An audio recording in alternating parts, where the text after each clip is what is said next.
J'en ai marre qu'on utilise le darwinisme social pour discréditer la théorie de l'évolution. D'une, parce que le darwinisme social existait avant Darwin, c'est pas lui qui l'a inventé, et de deux, parce que l'idée même que la théorie de l'évolution est contraire à la démocratie est une absurdité en soi. Et pour vous en convaincre et juste pour emmerder ceux qui disent le contraire, eh ben je vais poser ça là. Voilà. Car la volonté de Dieu a donné aux hommes leur forme, leur essence et leur capacité. Toute personne qui détruit son œuvre déclare la guerre à la création du Seigneur. Hitler dans Mein Kampf. Voilà, donc Hitler, il avait beau manier ce qu'on appelle le darwinisme social à la perfection, il n'en restait pas moins un bon gros créationniste bien crasse. Et j'ai bien envie de m'écrier, mais quelle surprise! Mais non, c'est pas du tout une surprise. Je vais pas dire que c'est une surprise, parce que le concept même qu'un nazi puisse avoir une seule seconde cru sincèrement que tous les êtres humains, quelle que soit leur race, ont un ancêtre en commun est absolument risible. Un ancêtre commun à toute l'humanité. Pour un nazi, un pied d'égalité à toute l'humanité. Non mais, vous êtes sérieux là? Donc non. Le nazisme, par définition, est opposé à la théorie de l'évolution.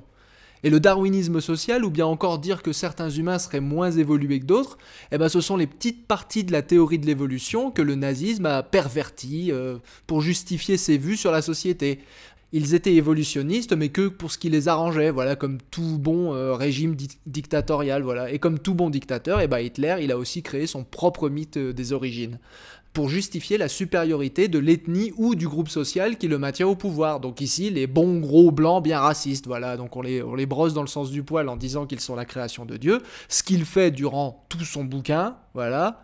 Et puis j'ai envie de demander, mais pourquoi est-ce qu'on serait évolutionniste quand il suffit de dire que la race aryenne a été créée par Dieu? Je veux dire, ça passe encore mieux, c'est tellement plus beau comme ça. Je veux dire, pourquoi tu vas chercher que les nazis étaient évolutionnistes? Pourquoi tu vas chercher que Hitler était évolutionniste quand il suffit d'être créationniste et de dire que l'homme blanc est la création divine, quoi?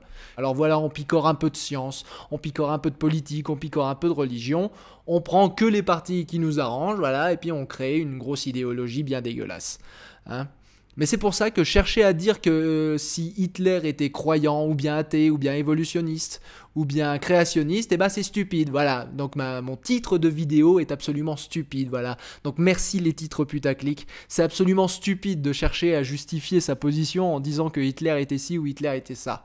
Donc c'est pour ça qu'on a créé le point Godwin d'ailleurs, mais c'est surtout que ce genre d'idéologie picore à absolument tous les râteliers et pervertissent tous les points de vue. Tous, sans exception, voilà, donc Hitler, vous lui trouverez des penchants croyants quand ça vous arrangera, vous lui trouverez des penchants athées quand ça vous arrangera, et des penchants évolutionnistes quand ça vous arrangera, et des penchants créationnistes quand ça vous arrangera. Parce que de toute façon, il suffit d'une goutte d'opinion dans votre science pour que ce soit plus de la science, juste une goutte, et un soupçon de politique dans votre religion pour que ce soit déjà du fanatisme. Ou l'inverse, un soupçon de religion dans votre politique, ou un soupçon de religion dans votre science. À partir du moment où vous prenez une de ces trois entités, vous commencez à les mélanger, de toute façon, le mélange que vous avez est détonnant et dégueulasse. Voilà. Donc voilà, j'en avais marre d'entendre parler de darwinisme social à toutes les sauces juste pour contredire la théorie de l'évolution, voilà. C'est un mauvais argument, alors voilà, le point Godwin est atteint, mauvais argument contre mauvais argument, on est en 2020, ça y est, la chaîne atteint le point Godwin. Merci, bonne fête de fin d'année, et ne laissez jamais personne réécrire l'histoire de l'origine de l'humanité en fonction de ses croyances politiques ou religieuses.